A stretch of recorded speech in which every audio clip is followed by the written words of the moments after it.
important point of his death and all the rest of them is that they're in hell now, and if you want to live like that, you're going to go to hell and join them, and you'll cuss each other bitterly forever.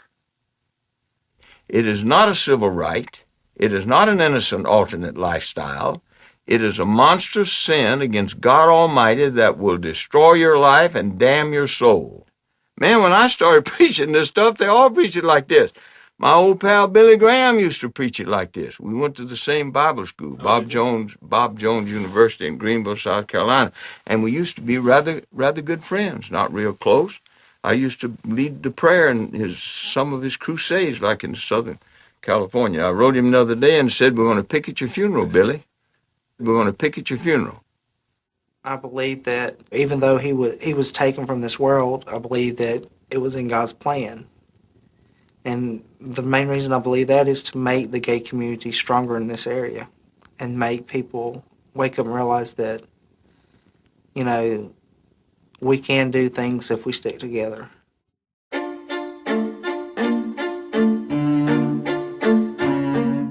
It's very hard being gay in this town.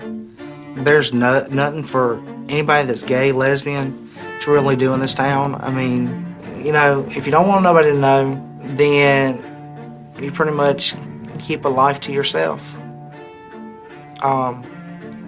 You stay pretty much inside. You don't go out much. You don't do much of anything but just loneliness.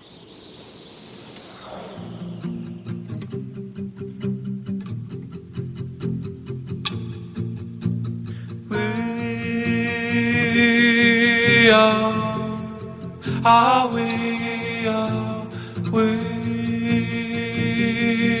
are, we are, we are, we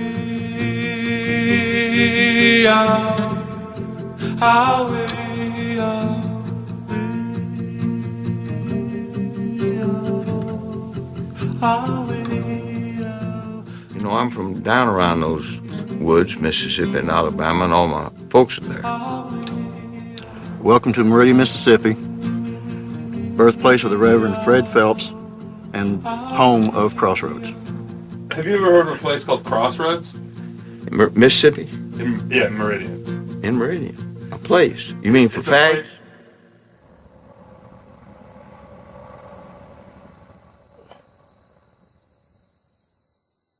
I never judged anybody that come through my door. Whatever you were into, I would help you and go out of my way to find you what you were looking for. And regardless of sexual orientation, race, color, creed, religion, everybody could come out here and have a beer. A place to get away. You don't have to worry about the city scene. It was a really woodsy-like place where you could get out and you don't have to worry about being harassed. You don't have to be worried about anybody finding you there. If you didn't know where it was, you're not going to find it. Gravel parking lot, there's no kind of advertising. You walk in and there's 300 people that are, you know, basically just like you. Straight, gay, lesbian, truckers would pull up and park their trucks on the side of the interstate and come on down to the bar, grab them a beer. Everybody's welcome. Well, I thought it was like the coolest thing in the world. Finally, you know, somewhere where I could be myself and where I wouldn't be judged. When I first started going there, it was absolutely wonderful. It's very nice to be able to go to a spot to where that, you know, you can actually touch your partner in life and be somewhat relaxed. And it is extremely important to be able to do things like that. It makes you feel as if, you know, you are human and that you do fit in. As you first come in, there's a small bar that was there, and that was like the weeknight bar. And then on the weekends, he would open up the large bar, the dance bar, where everyone would go, you know, and dance. And somewhere in there in the middle, he had another smaller bar. So, I mean, he had a lot of things going on there. And the buses, now I have no clue what he was doing with the buses. I see there were 17 buses like a stagecoach. Crossroads was going to become Crossroads Estates, and he was actually going to turn those into motel rooms. And he ripped a few of them out and put beds down in them. And they were going to be where if somebody was too drunk to drive, that they could, sleep in the buses. You have a boxing ring in the center of all those buses. We had professional boxing, we had kick fights, kung fu, we had redneck versus drag queen wrestling matches. A Marine versus a Navy, Marine versus a gay person, a Marine versus a drag queen. You could have any boxing match out there you really want. And we had the Choctaw Indians out there selling tacos during these wrestling matches. The catch of it is anything went out here, good or bad. You understood that when you worked out here, so. It was a thing to expect out here, anything goes. But it was one of the most fantastic place for anybody of any taste bud whatsoever. If you're going to be offended, you shouldn't be out here in the first place in the woods. You should go to a big city somewhere and sit back and act proper. Anything, just basically anything could have happened.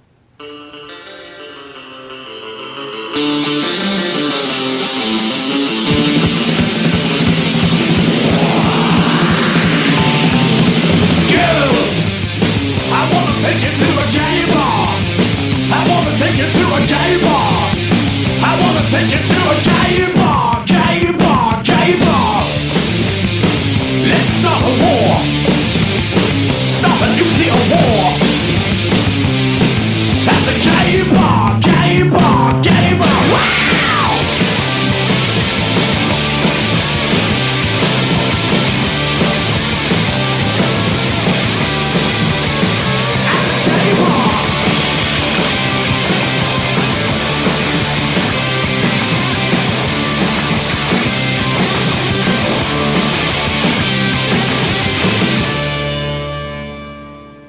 I walk out and there's this guy who works for this gutter service.